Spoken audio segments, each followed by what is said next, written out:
Casper is a cryptocurrency on everyone's watch list right now, and likely a lot of you that are watching this, it's a coin that you own or you want to own. And so today I thought, unlike many people, I want to traverse the dark side of this cryptocurrency. Now, as you all should hopefully know by now, this is a series I'm doing, and I want to get through as many altcoins as possible because every single altcoin, including Bitcoin and including Casper, does have a dark side. It just depends on how severe it really is. And so today, I'm really happy to go through this project with you. I've got about 6 points I want to cover, and I would encourage every single one of you to be open-minded for a bit. You can slam me in the comments all you want if you are a Casper holder. Listen to the whole video first. Don't make any assumptions, and let's begin. So, Casper is currently a meme, an idea, but is it a beautiful one, right? Now, I'm not here to convince you to buy or sell Casper. In addition to the negatives, I'm going to touch on some positives as well, because I think there's a lot of good things to say about this project. This isn't a shit on a project video. That's not the premise of the Dark Side series. It's just to shed light and have a balanced approach upon every single cryptocurrency, okay, for all those that don't have the time to do that themselves. So again, I'm here to provide an equal story, all right? So one, the reason why people don't like, other influencers don't like to touch on this sort of topic on any cryptocurrency is one, they don't want to share their, ideas out of inexperience. They just don't know what they're talking about. And I've got many examples of this from many other people. And number two, they have a fear of being ass blasted in the comments, because trust me when I say there is never a good comment section when you start blasting a project. The community just comes after you. So again, stay open-minded. I am here for all those people that don't have the time to invest themselves. And if you still want to buy Casper, again, it's not going to be a shit on Casper video. Be my guest. I'm not here to say either side of the story. So Casper's community is one of the bigger cults in crypto. And this wasn't my words. This was said by one of Casper's largest influencers. You could call him a Casper influencer. He just likes to talk about Casper, and his name's Siam Kid. I look up to him. I love Siam Kid. He's a big Casper bull, but he did say Casper has a very big cult-like community. So I want to say I'm expecting you guys to definitely show your strength on this video right now. I want to bring you, again, a level-headed approach on this topic. It's every investor's right to know what they're buying, and too often we have influencers shilling rather than providing an informative approach. Take what Justin Bond said, another influencer I look up to. This guy, I think, holds or at least started the oldest crypto venture capital fund in the whole entire EU, right? So he knows what he's talking about, and he's definitely been in here for a very long time. He said, most of the cryptocurrency ecosystem is total nonsense filled with crooks, hooks, and spooks. However, there is a kernel of truth in its heart that will profoundly change the world, because free markets brutally seek utility. The best chains will rise from the ashes of the old. One of the only things I can be confident of is the perfect portfolio today will be totally different in a decade from now. I recently saw my portfolio from a decade ago. The difference is mind-blowing, okay? So the reason why I'm showing you this is to let you know that Casper will only be good when it comes to actual utility. Until then, all Casper fundamentally is a meme with cool technology, and I'll touch more on that in a second here. So again, Casper's an awesome play. It's just a great project. There's a lot good going for it. I must say, it probably even outweighs the bad at this point, particularly for 2025. But I want to say, again, it's going to look completely different even in the next bull market, like 2030, right, if there is one, because again, it all depends on how Casper progresses. So I want to say, just hold your horses, right? Memes are going to do great in 2025 because that's what happens in a speculative market. But post 2025, it'll be about utility. So just remember that right now. Casper, in my opinion, and as far as the facts say, has no utility. There's an argument to be made about buying early in anticipation for utility to be, formed, which is a very valid approach. And to say, and I want to say this for the record at least, if you are someone who's buying Casper now to anticipate utility and anticipate that huge adoption demand, well, congratulations. I hope it works out for you. But for someone like myself, I'm not going to take on that sort of risk. And what I'm sort of meaning here and to clarify is I like to be early in cryptocurrencies, and I think all cryptocurrencies are somewhat early, right? But for those of you who are buying Casper before it has any sort of real utility, and obviously in that case, it could definitely, spike in price even more from what it is now, while you're someone who's taking a big risk that can obviously yield a big reward, but I'm not going to take that risk. I like to see a little bit of utility in a network before I go ahead and buy it, okay? And before we look into the dark side of crypto's, in my opinion, latest golden boy, there is something I want to share. Casper's averaging a whopping 3.3 million transactions a month, or about 111,000 a day on the 90-day average, okay? So just an average out, which is quite insane. So I want to say that right off the rip is a very big positive thing. The metrics don't lie. On-chain data does not lie. And that's a very big bullish thing in my opinion, right? And again, there's a whole host of things relating to the meme and how it's a really cool, interesting project, but I want to hold that here. Let's go ahead, traverse the dark really quickly. So concerns, number one, where does it sit within the layer 1 ecosystem? It's a layer 1 network, guys. It's designed to essentially run, sort of an application layer on top of it, apps, dApps, whatever you want to call them, right? It's designed to function that way as well. So where does it sit? We have HBAR, Enterprise, IoT, Supply Chain, Solana, IoT, Web3, Cardano, Web3 as well, XDC, TradeFi, Enterprise, ETH, settlement layer, designed to be a settlement layer for layer 2s. That's not a whole thing right now. Where does Casper sit? And what's poor old Casper really doing? Well, we don't know right now because the free market hasn't been able to dictate that yet because there is no application layer, okay? The important thing is that this can come in time, like we have seen with Near Protocol. However, this is something that needs to happen fast, right? In my opinion, the longer it takes, the harder it will be for developers to want to build on Casper. As you can imagine, right, there's a whole bunch of networks are currently using, for example, XDC, HBAR, Solana, Cardano, ETH, whatever. They're all using these networks and they're forming bigger and bigger communities, which in turn ultimately strengthens it. Casper's here saying, we're going to do smart contracts, but it hasn't happened. And the longer it takes, the stronger those communities are going to become, and the harder it is for Casper to break in and appeal to these developers, right? So where does Casper really sit in between Web 2 and Web 3? Well, we have Web 3 focused networks, we have Web 2 focused networks, we have a split in between XCC, HBAR, XLM. I think Casper's true stance is right smack bang in the middle, right? It's a proof of work, fair, leaderless smart contract network.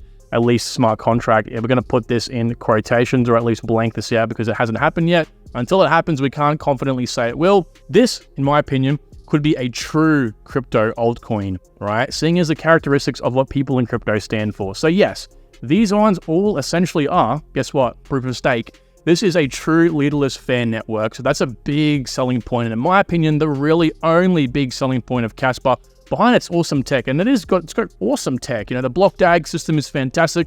I've made a whole video going into Casper for those who haven't seen it, and all of its positive aspects as well. So there's a lot going for it besides just being, having all those memeable aspects. It really is interesting and cool tech, as I said in the introduction. But that really is a concern, right? It's developing its smart contract layer and making that applicable or, more so interesting for developers to want to come leverage and use, all right? Now, incentives. Here comes more developer talk. Why would a developer want to build on Casper, right? Why would an enterprise also choose to work with Casper or build on Casper? There are no development funds / grants because, again, this is a negative thing of being a fairly mined proof of work network, right? It's completely leaderless. So even I think it launched on one of these exchanges, one of these mid-tier exchanges, the community had to raise funds for that to happen so that there would be liquidity, okay? So it truly is leaderless. That's a great thing. It's really true crypto technology. But again, there is a downside of, well, a lot of these developers want to receive funds, grants to come and build on networks, which in this case, there isn't. The tech is new and therefore they aren't going to want to build on it since it's not tried and tested, especially over other proven layer 1 networks. This is a big point as well. If they come over, build, and shit hits the fan, that's a lot of money down the drain, a lot of time wasted. And again, until it's really truly tried and tested, developers don't typically like doing it. But again, we don't know. This smart contract layer might be something they're familiar with. We just don't know yet. So I don't want to pin them on that too much in this case. Now, this again isn't to say developers won't want to build on Casper, but creating more barriers leading to adoption isn't exactly ideal either. At the end of the day, though, Casper is a proof of work, fair mined, leaderless, which means it obviously can't be really shut down, right? There's no sort of keys that can go in there and ruin the network. Layer 1, which can seriously be seen as the application layer Bitcoin. It can be seen as the Bitcoin, or at least the dApp version of Bitcoin, right? Which really we haven't seen quite yet. Its competitor is Cardano. It's just blown Cardano out of the water. So that really is, I believe, a really big selling point as well. But as you can imagine, also a downside, right? Next is the ESG narrative. This narrative would be, and again, I'm getting a lot of slack for this because I have in the past, but it really is something you have to consider, especially towards the enterprise market, especially towards Web 2, right? So again, this narrative would more so affect Casper's adoption into the Web 2 world. As the network scales, so too with the reliance of ASICs and therefore centralization, which is a very inherently large issue, right? And energy consumption. Mainly energy consumption we'll speak about now. Centralization will come later. This isn't what companies are trying to achieve. They want low emissions so that they can appeal to the ESG or environmental, social, and governance score, okay? And then can therefore appeal to more investors. What happens is if they decide to go ahead with adopting, Web 2 companies, there's a big issue because large, especially Web 2 companies, have to appeal to this standard, or at least this code. It really isn't a standard, but at least this code where they're trying to implement this as an actual score. And of course, as the free market dictates, right, of course, companies want to work with other companies that are, have a high ESG score, rank high on the social or environmental score. And what that essentially it does and is that it makes it more appealing to investors, okay? And obviously more investors equals more money, and therefore they want to work with the company. So ultimately, this is something we have to think of in this case. It's not really a typical crypto thing people like to think of. Now, forgive me for saying this, but it really does go outside the scope of what most crypto investors like to think about. This is way too far in the future. And so obviously people aren't going to want to pay attention to that particular negative aspect of it. It's just a proof of work issue, right? So if you're, again, mining cryptocurrencies through proof of work, chances are you're emitting a lot of energy, especially if you don't get rid of ASICs, which is like Casper, and then becomes a big issue, right? So again, they limit themselves in more ways than one. For example, they may be excluded from green indexes as well. That's something that people wouldn't even consider to think of. That is a big issue. This is not talking about Casper per se, but companies or enterprises possibly wanting to connect with Casper either for an application, games, for example, or just simply use Casper for payments, right? That's a big narrative as well. So here comes a big one. This is a really big issue, and this is going to blow your mind if you are someone who loves your proof of work network. Centralization, right? Yeah, this sounds crazy because we're all fed the lie that proof of work is better than proof of stake because it's not centralized. Well, and that's a big fallacy. Only if the algorithm is ASIC resistant, like Flux, that's fine. But in this case, it's not ASIC resistant. Otherwise, the mining pool grow until they've got most of the control of the hash rate. Just look at the centralization of Bitcoin. So these two, I took this today, by the way, this screenshot. These two networks, Ampule and Foundry, have 54.5% of the entire hash rate, which means if they wanted to, they could come together. And then, of course, overthrow the network, double spend attacks can happen, a whole bunch of things that can ruin the network because they own over 51% of the hash rate. It's a very dangerous thing, and this is what happens when you don't put a cap on these hashes, right? When it's free to run wild, right? And if you look at Bitcoin's hash rate chart, it's just going exponential, okay? So this is what will happen to Casper as well. Again, it's why decentralization is multifaceted, because if you think about it, yeah, Bitcoin's decentralized, and again, Casper will be the same situation as this as well. Decentralized by the number of nodes, for example, like storing the ledger, right? Storing the history of Bitcoin, or again, Casper. But again, what actually secures a network can be at risk here. And this is actually what would, in my opinion, disincentivize a lot of, potential clients, enterprise clients. So 74% has been mined of Casper to date, meaning from here, it's no stopping the ASICs, right? So this is from one of the Explorer websites. So, you can also see this as well on CoinMarketCap. It's essentially 75%. And so we're up to here right now, okay? So this red box over here is where we currently are on the emissions, and we have all this left over. And why am I showing you this? Well, as you can see here, it's starting to taper off. It's starting to asymptote. And the reason why this is ASICs, why I've highlighted this as dangerous, is because essentially the Casper designed this emission schedule over here to emit very fast, to allow more people to join up as a miner, and to disperse most of the coins to everyone as fast as possible. Well, of course, we're now at the stage where this is starting to slow down dramatically. And, by 2025, definitely we're going to pretty much start to see the ever so much progression towards ASIC adoption, right? Which is not what we want to have happen, right? So you could argue ASICs are also a good thing, but I strongly disagree. I just don't see a world where businesses would want to build atop a network with a centralized security layer that emits so much carbon, you'll need to spend extra money to buy carbon credits. Point blank, that's a statement I'm willing to go ahead and say. I want to say it was a smart move for Casper to do this, but we're now on the trail end, which means, hang on a second, we, again, post 2025, have to start looking towards, okay, the network's going to possibly start centralizing. Again, this is very much so a longer term view here. As we'll see in a second, what I'm going to say in my overview, wait for that please, is that Casper is a good project for 2025. I don't believe post 2025 at all. I think it's more so a meme project more than anything right now particularly. So here's a screenshot from, again, this is not just Casper, this is the entire ASIC mining profitability score, including Bitcoin, everything, right? And as you can see, the top, what is this? 1, 2, 3, 4. The top 4 ranks here are all Casper miners. So if you want to be a miner on any network, Casper is a network, and now is the time, right? Look at this, $250 a day profit as a Casper miner. And this is insane. Now, I want to say, as you can see down here, the prices are expensive, okay? So definitely it's worth it. But I want to say, The cost of a miner, this is the most profitable miner right now on anything. Basically, the Antminer KS3 is currently going for about $14,000-15,000 US. But again, the profit is there. You're still profiting a day, and you'll actually, if we come back down to, I believe it is over here. So you get your return on investment back after 65 days.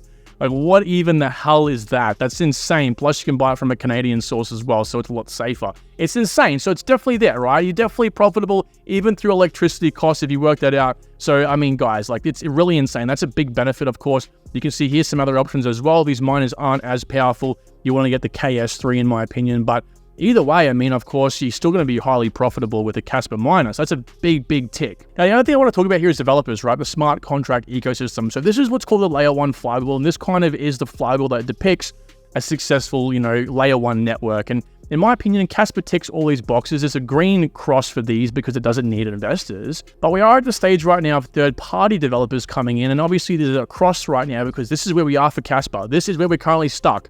If they get this right, it's going to be to the hills. Happy days for Casper. It's going to be a really great thing. But until this happens, it's an incomplete flywheel, which I'm not too happy about, right? So to build a successful ecosystem, there needs to be a valid reason for developers to want to build on it. This isn't speculation when I say that Casper is going to have to offer a lot to attract developers. Yes, a scalable proof-of-work network is very appealing, and that's why most of you probably bought Casper. But the longer they take for this to develop, the stronger their competition becomes, and the less likely new projects want to stick their necks out and jump on and migrate over to Casper, right? So building an ecosystem is network effects. It starts off slow and it requires a lot to get going over a long period of time, which is why I say they need to be fast and hurry the hell up. Again, like I said before, they don't have this big pot of cash they can give to these developers and say, hey, we'll give you $20,000 to come build. It's just simply, hey, come build on us because we're Casper. We're a cool proof of work scalable network, right? So it's kind of like fighting for every subscriber when you start off as a YouTuber. You fight for every sub, but eventually you get to a point where, of course, you gain 1, 2, 3, 500 subs a day with just posting your normal videos, right? The Casper obviously is right now beginning to, well, hasn't even started yet, but will begin to fight for every single developer or subscriber. And lastly, payments. Does Casper really need to be used for payments? So with stablecoins becoming more popular, regulated, and the chains that host them widely adopted, do we really need a network for payments? Ask yourself that. The only reason I think this would continue is if stablecoins were somehow frowned upon, in whatever capacity that may be, USDT collapsing, I'm not too sure, or people required a proof-of-work peer-to-peer scalable payments network like Bitcoin, which might be a good reason thanks to Lightning Network, okay? Because Lightning Network recently had a big exploit, I believe. So, of course, it's like Bitcoin, I believe, would just be a store of value. I believe Casper can come in here and really be the Bitcoin, plus also have an application above it as well, which could not just offer applications willy-nilly, but a whole like DeFi suite. So it definitely can happen. It's very similar, in my opinion, to what XLM is, or at least will kind of be. So yes, there is definitely an argument there as well. So future use cases, in my opinion, used for a true peer-to-peer electronic cash system, unlike Bitcoin, which is now essentially obviously digital gold, and also a smart contract compatible environment, mainly for developers that want to use proof of work and not proof of stake. So in my opinion, I think Casper sounds cool and it's perfect for speculation markets. I think it will do as well as anyone expects thanks to its meme and a strong evangelist community. Strong community, which is what you want in any sort of cryptocurrency because it's 24/7 free marketing. And as I said right there, I think it's going to do really well in 2025 because we're in a speculation market. We aren't in a market that focuses on a lot of the stuff I've outlined in here. This is most definitely looking for post-2025. So I think Casper is going to do well this bull run. But after that, it's going to need these smart contracts to do something and the free market to really pick something it's being used for. However, in my humble opinion, there is no need for the network right now, at least not that anyone can think of. This is concerning seeing as competition is fierce, and the longer Casper waits to launch the application layer, the worse it becomes. Casper also may find it difficult to incentivize developers as there is no development fund.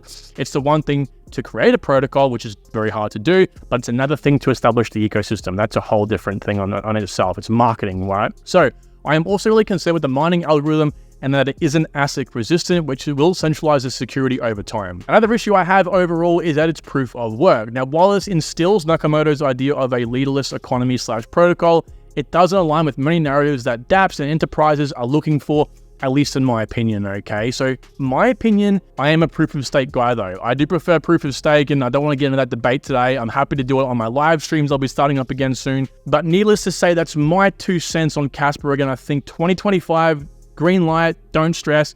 Post 2025, a lot of stuff's going to have to happen to make it a viable network. So with that being said, guys, thank you so much. Now, if you've made it this far in the video, what are you doing? Hit like. That tells me you've enjoyed the content and you want to see more. With that being said, thanks so much. All the best in 2025, and I'll talk to you tomorrow. Take care.